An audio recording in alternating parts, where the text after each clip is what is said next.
Good morning, Hollywood United Methodist Church. It's so good to be back in your space. Oh, I love when people participate. This is off to a good start. Are you feeling it? Because I'm feeling it. It's so good to see so many people here that were also marching with us last week, reminding us that love is not bound to the brick and mortar of a building, but that love, like water, flows into the deepest crevices imaginable and flows onto the streets and turns any celebration like the Pride March also into a much-needed protest. Thank you for joining us. I celebrated my very first Pride Month when I first came out of the closet when I was 25. I always tell people that coming out does not make your life easy. Coming out makes your life more authentic. Your joy becomes more authentic. Your relationships become more authentic. Your pain becomes more authentic. When I was 25, recently out, celebrating Pride Month, I remember driving by a church that had the sign with Proverbs 11:2 in front of it. With pride comes disgrace. And because I was recently out, my confidence was no different than a weak tree sapling pushing through the soil for the first time that could be trampled upon at any given moment. You see, I believe that we humans were nothing more than mere sinners in the hands of an angry God, to quote American theologian Jonathan Edwards from 1741, words that are even spoken today.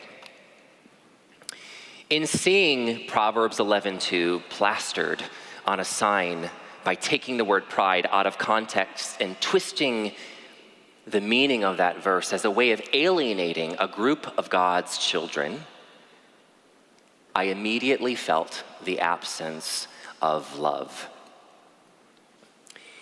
which is both ironic and infuriating, isn't it? After all, God is not angry with us. God delights in us. But the Bible says, Jonathan Edwards and the like protest. Well, the Bible says a lot of things, doesn't it? Let's continue to take the Bible out of context and literally. Gentlemen, it's Father's Day. Therefore, if your wife has ever cheated on you, go ahead and stone her. But don't do it while wearing a shirt of mixed fiber, because that is an abomination. Perhaps we're missing the point. Perhaps instead of focusing on fear, we are called to focus on love, which is mentioned over 500 times in the Bible. You know, what this church failed to do all those years ago was complete the verse. Here is Proverbs 11:2 once again in its entirety. With pride then comes disgrace, but with humility comes wisdom. It takes zero effort to manipulate words. It takes no faith or love to cast fear onto love, darkness onto light, manipulative homophobic rhetoric onto Pride Month.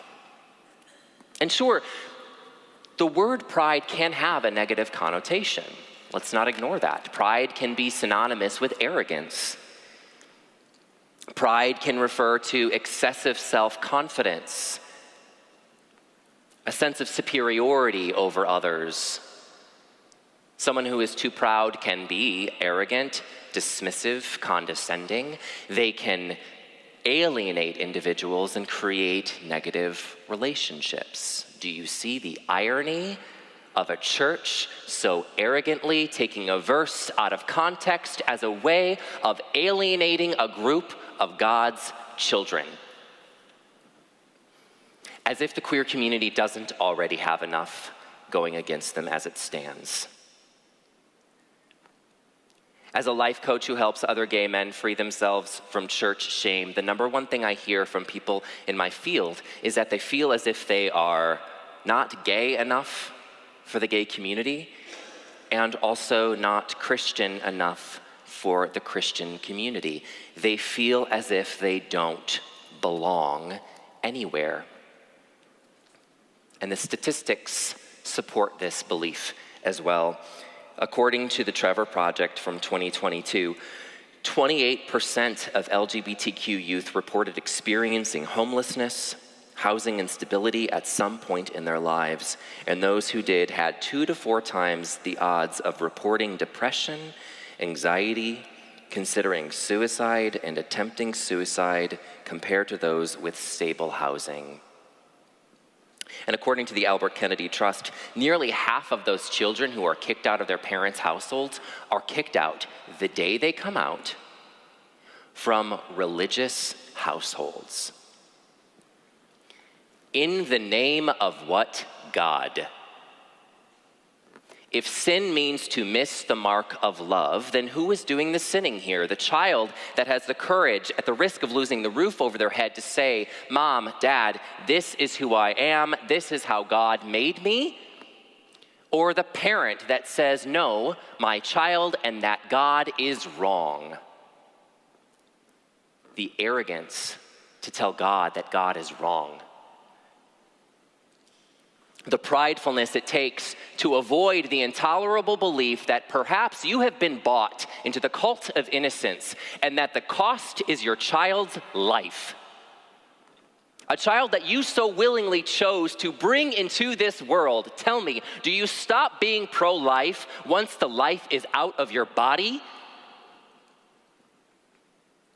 With pride comes disgrace. But with humility comes wisdom. Do you want to know why I celebrate pride? One thing I see a lot on social media is this push for straight pride. Let me tell you something. I used to live blocks away from Wrigleyville in Chicago where the Cubs play. Every day is straight pride. Straight people, we need you. And also, you did nothing to earn your attraction toward people of the opposite sex. We did nothing to earn our attraction to people of the same sex. I am not proud because I'm attracted to men. Men are the worst.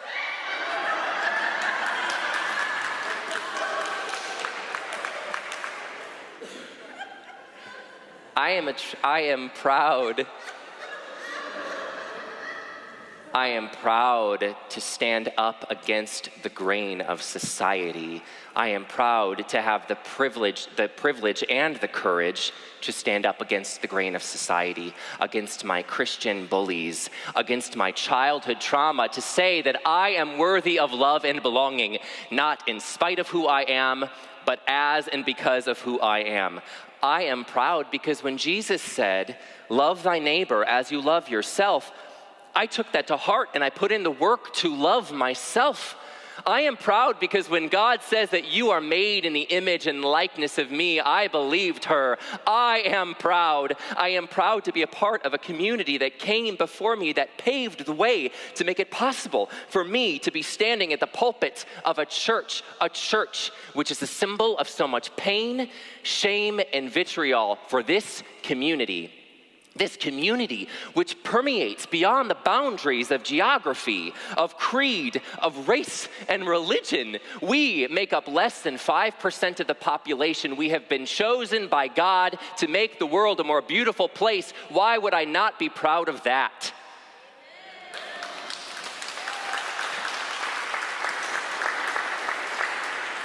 And I know that in my white cisgender male body, I am speaking from that place of privilege. I am not afraid to walk down the street at night in this body.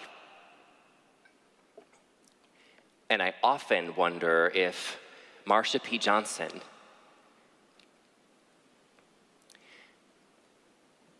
one of the black trans women who stood up against police brutality to make it possible for me to be here today, I wonder if she was afraid. And I like asking this question because it humanizes her. I asked the same question of Jesus the night before he was murdered. Murdered by the same people that use him as a weapon today. Was Marsha P. Johnson afraid? We know she was confident, but let's remember that confidence is not the absence of fear. Confidence is the ability to hold space for both fear and for love at the same time. And I'm not saying that Marsha P. Johnson and Jesus are the same, but I think they have a lot of similarities. I think they both fought for social justice. I think they were both afraid. I think they both chose fear over love through that fear. Excuse me, love over fear. Oh, wow. That's totally the opposite message I was going for. And I think that they both paved the way to make it possible for me to be here today. You know, the Stonewall Inn riots of June 28th, 1969, those mark the turning point for the LGBT plus rights movement in the United States. And this is why we celebrate Pride. Yes, with arrogance does come disgrace, but with humility comes wisdom. And community is the antidote to arrogance. Community is a sacred container for belonging. Belonging is a basic human need, and it is seeing and being seen. It's listening and being heard. It's loving and sustaining a deep belief that you are worthy of love. Community spans beyond the test of time. It is honoring the trailblazers that came before me to make it possible for me to be here, and it's making a promise that I will do everything in my power to make the world a better place for my community tomorrow.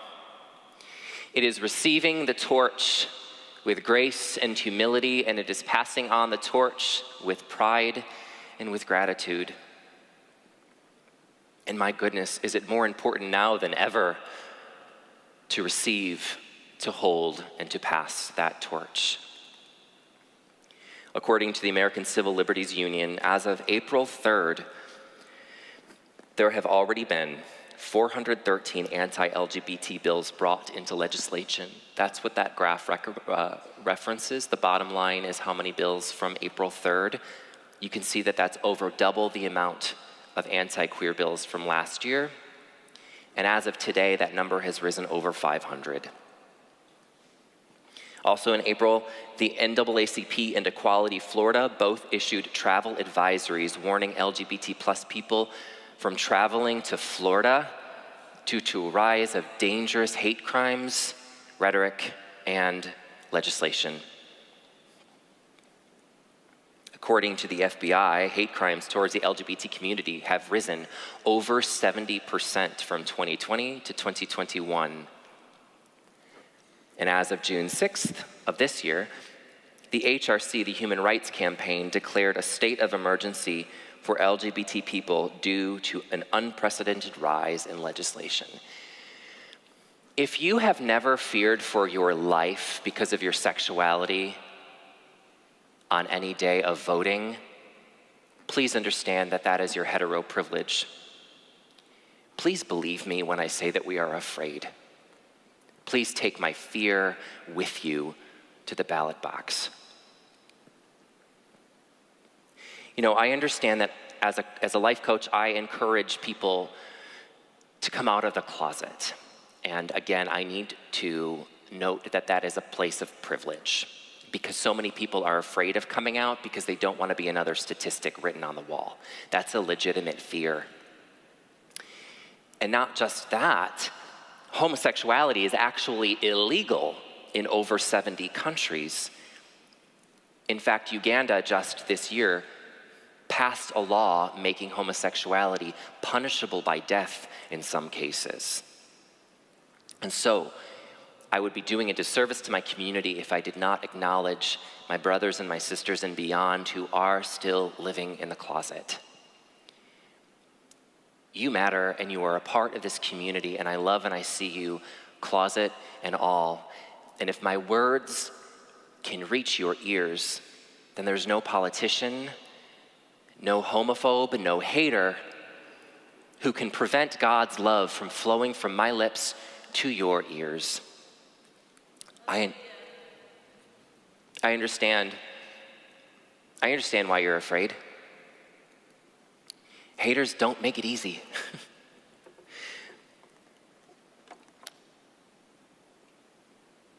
The haters don't make it easy. I see a lot of hate on my social media.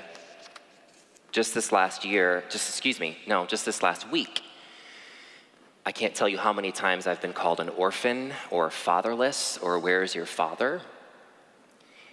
You see, there's this lie that if you are an out and proud member of the queer community, then you must have an absent father.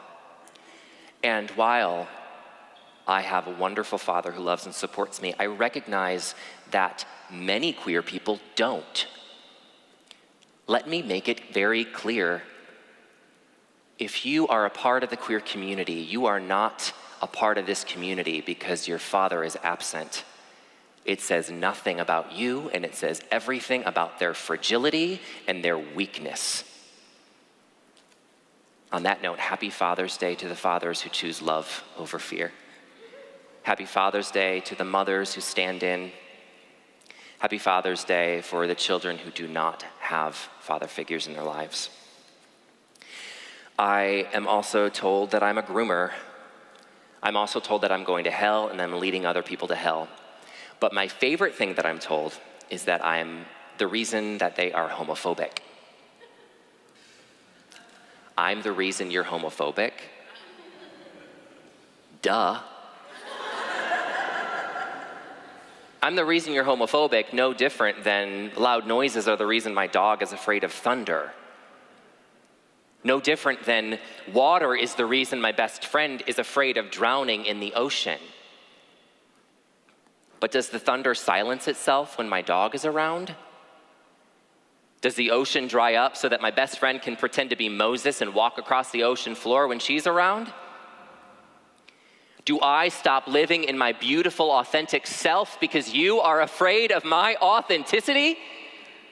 I refuse to live by your fear-filled rules because you live a small, scared life. One thing I miss about the Midwest is sitting in a screened-in porch and listening to the thunderstorm. And when that happens, I think, God, I wish my dog wasn't under my bed afraid right now because she's missing out because this is awesome. But then I go back to California and I put my feet in the cool ocean and feel the warmth of the sun on my face. And I think, God, I wish my best friend was with me and not home right now because she's missing out because this is awesome. And when queer people walk into the room and you tell me you're a homophobe, I think, God, you are missing out because we are awesome. You know, when I drove by that church several years ago, and I saw half of a Bible verse plastered on a sign as a lazy attempt at alienating my community from God's love. At the time, I was a weak tree sapling pushing through the soil for the first time. But I am proud to say that I am now a tall, strong oak tree that is ready and willing to provide shade for anyone who needs it. I stand on the shoulders of giants, preaching a message of an unconditionally loving God. I cannot do this alone, and I refuse to preach lies of a conditionally loving, fear-filled God.